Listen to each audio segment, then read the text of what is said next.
वक्रतुण्डमहाकाय सूर्यकोटि समप्रभ निर्विघ्नं कुरु मे देव सर्वकार्येषु सर्वदा.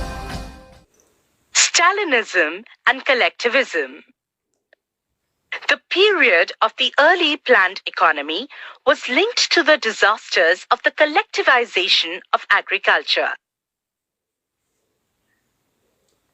By 1927 to 1928, the towns in Soviet Russia were facing an acute problem of grain supplies.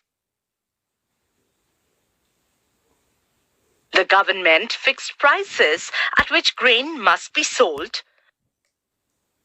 but the peasants refused to sell their grain to government buyers at these prices. Stalin, who headed the party after the death of Lenin, introduced firm emergency measures.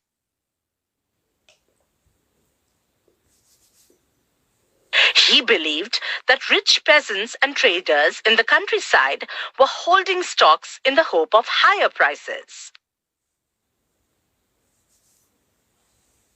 Speculation had to be stopped and supplies confiscated.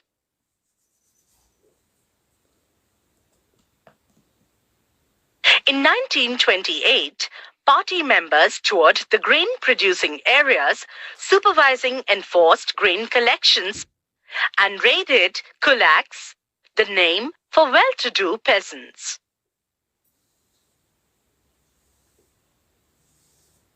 As shortages continued, the decision was taken to collective farms.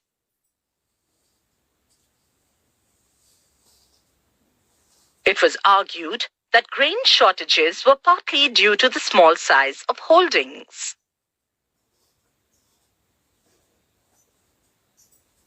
After 1917, land had been given over to peasants. These small-sized peasant farms could not be modernized. To develop modern farms and run them along industrial lines with machinery, it was necessary to eliminate kulaks, take away land from peasants, and establish state-controlled large farms. Followed was Stalin's collectivization program. From 1929, the party forced all peasants to cultivate in collective farms called kolkhoz. The bulk of land and implements were transferred to the ownership of collective farms. Peasants worked on the land and the kolkhoz profit was shared. Enraged peasants resisted the authorities and destroyed their livestock. Between 1929 and 1931, the number of cattle fell by 1/3. Those who resisted collectivization were severely punished. Many were deported and exiled.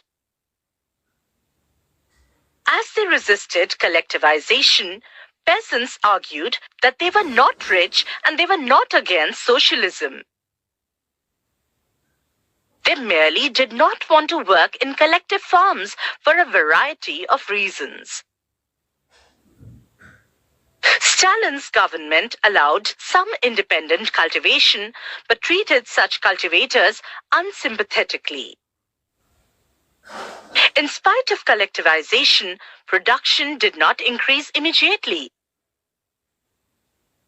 In fact, the bad harvests of 1930 to 1933 led to one of the most devastating famines in Soviet history, when over 4 million died.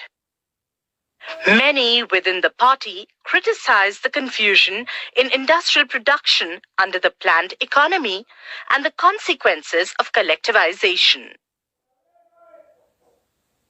Stalin and his sympathizers charged these critics with conspiracy against socialism. Accusations were made throughout the country, and by 1939, over 2 million were in prisons or labor camps. Most were innocent of the crimes, but no one spoke for them. A large number were forced to make false confessions under torture and were executed. Several among them were talented professionals. It's a letter written by a peasant who did not want to join the collective farm. To the newspaper Kritianska Gazeta, peasant newspaper. I am a natural working peasant born in 1879. There are 6 members in my family. My wife was born in 1881. My son is 16, 2 daughters 19. All 3 go to school. My sister is 71. From 1932, heavy taxes have been levied on me that I have found impossible. From 1935, local authorities have increased the taxes on me, and I was unable to handle them, and all my property was registered. My horse, cow, calf, sheep with lambs, all my implements, furniture, and my reserve of wood for repair of buildings, and they sold the lot for the taxes. In 1936, they sold 2 of my buildings. The kolkhoz bought them. In 1937, of 2 huts I had, one was sold and one was confiscated.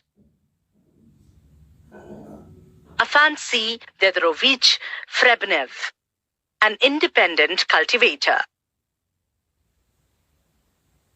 From V. Sokolov, E.D. Obshitswa E. Vlast. V. 1930 Ye Godi.